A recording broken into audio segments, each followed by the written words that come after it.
যে কোনো পরীক্ষায় 90% মার্ক পাওয়া সবারই স্বপ্ন। প্রিয় শিক্ষার্থী, আমি আছি তোমাদের সাথে। তুমি অ্যাভারেজ স্টুডেন্ট হও, তুমি একবারে ব্যাক বেঞ্চার হও, তুমি টপার হও, যেই ক্যাটাগরি স্টুডেন্ট হও না কেন, তুমি যদি নিজের মন মানসিকতা চেঞ্জ করতে পারো আর 4টা বিষয় তুমি মাথায় নিয়ে পড়াশোনা করতে পারো, তাহলে কিন্তু 90% মার্কস পাওয়া সম্ভব। সবার প্রথমে আমি তোমাদেরকে যে বিষয়টা বলবো সেটা হলো তোমাদের মাইন্ডসেট। সবার আগে মাইন্ডসেট। দেখো তুমি কোন লেভেলে আছো তুমি খুব ভালো করে জানো।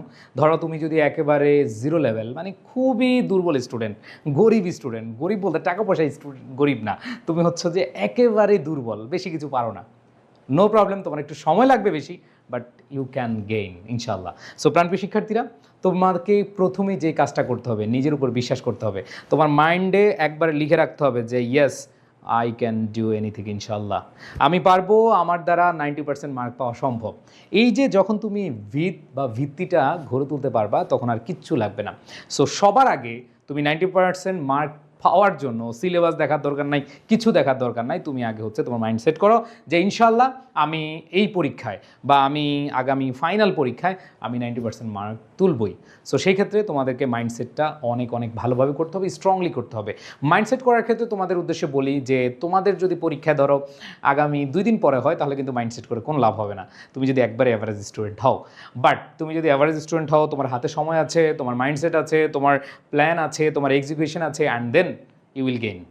সো এটা মাথায় রেখে তোমার প্রস্তুতি নিতে হবে। আর যারা আগে থেকে একটু ভালো করে পড়াশোনা করে আসছো, তোমার অল্প কয়েকদিন হাতে থাকলেই হবে, তোমার এত টেনশন করা লাগবে না। সো আমি সবার উদ্দেশ্যেই, অ্যাভারেজ এবং টপার সবার উদ্দেশ্যে বলবো যে কি করতে হবে।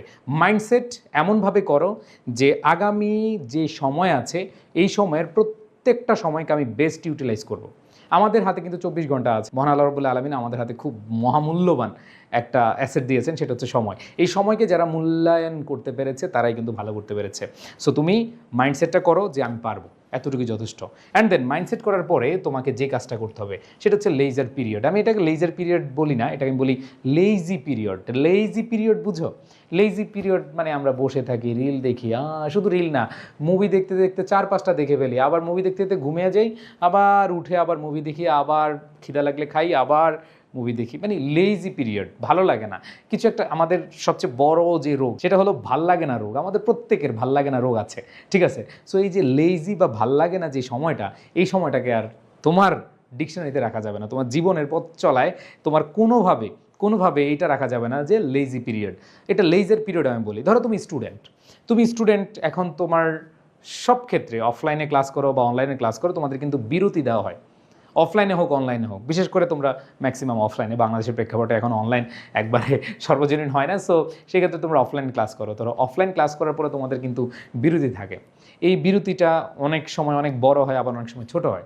এই বিরতিতে তুমি চাইলে হ্যাঁ রিফ্রেশমেন্ট দরকার আছে, রিক্রিয়েশন দরকার আছে, সব কিছু দরকার আছে, বাট এটা অত্যধিক না, কোনো কিছুই এক্সেসিভ ভালো না। সো তুমি দেখো তোমার যতটুকু দরকার, তোমার একটু হাঁটা লাগলো, তুমি একটু ঘুরে আসলা, বা তোমার মন চাইলে একটু রিফ্রেশমেন্ট দরকার, এই রিফ্রেশমেন্টটা যেন অনেক বড় না হয়, বড় হলেই শেষ কিন্তু। সো তুমি অতটুকু টাইম দিয়ে এরপরে বাকি যে সময়টুকু আছে, আবার সারাদিন পড়লেও কিন্তু তুমি কিন্তু ভালো মানুষ হতে পারবে না, ভালো ছাত্র হইতে পারবে না। রেজাল্ট ভালো হইতে পারে, বাট আলটিমেটলি কিন্তু তুমি নিজের জীবনটা উপভোগ করতে পারবে না। সো এইটা আমি চাচ্ছি না। বাট আমি বলবো যে লেজি পিরিয়ড বা লেজার পিরিয়ডের যে টাইম, এখান থেকে টাইম বাঁচাও সেখানে সময়গুলো। কারণ তোমরা অনেকে আছো যে অফলাইনে ক্লাস করে আবার অনলাইনে ক্লাস করে নিজে পড়ার টাইম পাচ্ছ না, এরকম আছে। এই জন্য ওই টাইমের মধ্যেই তোমাকে সময় বের করতে হবে। যেমন আমি অনেক স্টুডেন্টের সাথে যখন কাউন্সিলিং করি, ম্যাক্সিমাম স্টুডেন্ট বলে যে ভাইয়া নিজের পড়ার টাইম পাচ্ছি না। এর পেছনে একটাই কারণ, তুমি যে লেজি পিরিয়ডটা পাও বা লেজার পিরিয়ডটা পাও সেটাকে তুমি ইউটিলাইজ করতে পারো না।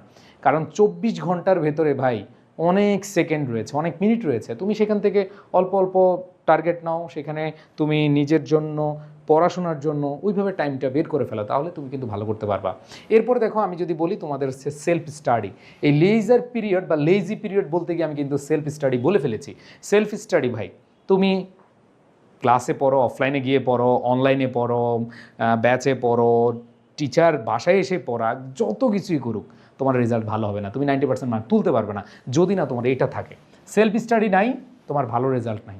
আমি এরকম অনেক শিক্ষার্থীকে দেখেছি, আমার বন্ধুদেরকেও দেখেছি, সারাদিন আজকে অমুকের প্রাইভেট, কালকে অমুকের প্রাইভেট পড়তে পড়তে পড়তে জীবন শেষ, আবার রাতে অনলাইন ক্লাস, এইটা সেটা, এরকম করতে করতে আলটিমেটলি যেটা হয়েছে সেটা হলো নিজে পড়ার টাইম পাচ্ছে না।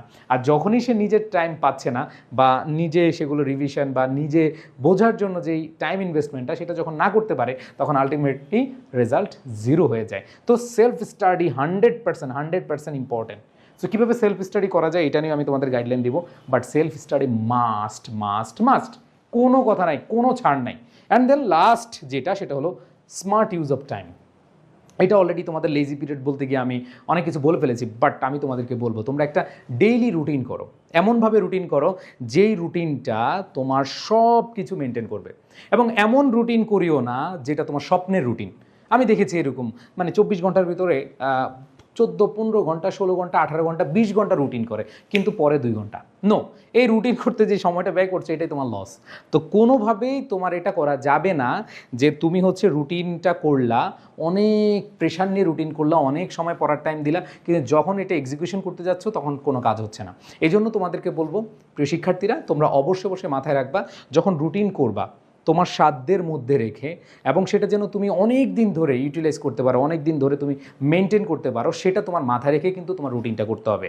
যদি তুমি ভালো মার্ক পেতে চাও, এটা একটা চলমান প্রক্রিয়া, এটা একটা পরিশ্রমের বিষয়, হার্ড ওয়ার্কিং তোমার করতে হবে, সেটা অল্প দিনে না, আস্তে আস্তে আস্তে আস্তে আস্তে তোমার রেজাল্টটা অনেক বেশি ইম্প্রুভ হবে। ধরো তুমি এখন 40 পাওয়া স্টুডেন্ট, তুমি 90 পেতে গেলে তো অবশ্যই টাইম লাগবে, তাই না? ধরো এখন তুমি 80 পাচ্ছ, 90 পেতে গেলে কিন্তু বেশি লাগবে না। সো এখানে মাথায় রাখতে হবে যে স্মার্ট ইউজ অফ টাইম, তোমার টাইমের সঠিক ব্যবহার এবং সুন্দর ব্যবহার করতে হবে। এই জন্য রুটিনটা এমনভাবে বানাও, প্রথমে তুমি দেখো যে রুটিনটা বানিয়েছো এটা কয়দিন তুমি মেনটেন করতে পারছো।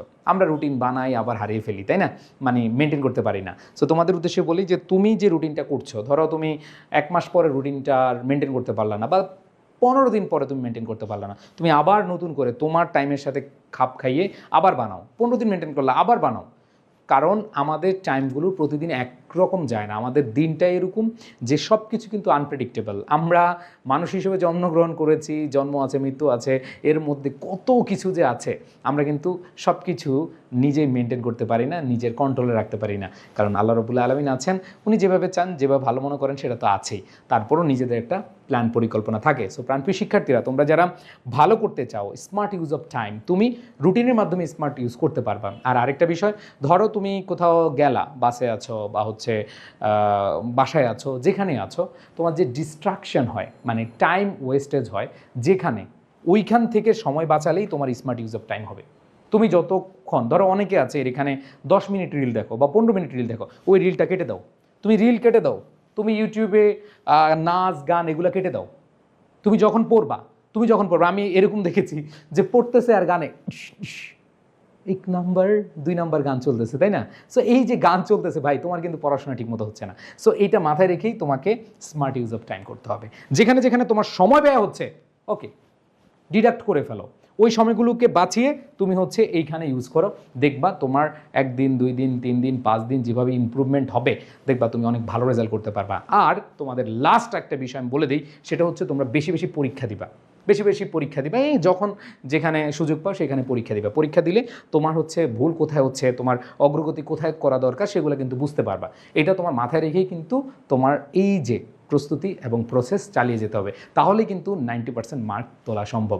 সো এগুলো সেলফ স্টাডি নিয়ে আমি আলাদা তোমাদেরকে বলবো, রুটিন করবা কীভাবে, এগুলো নিয়ে বলবো। বাট আজকে এই পর্যন্তই, দেখা হচ্ছে ইনশাআল্লাহ পরবর্তী কোনো এপিসোডে। সবাই ভালো থাকবা, সুস্থ থাকবা, আল্লাহ হাফেজ, আসসালামু আলাইকুম রহমতুল্লাহ।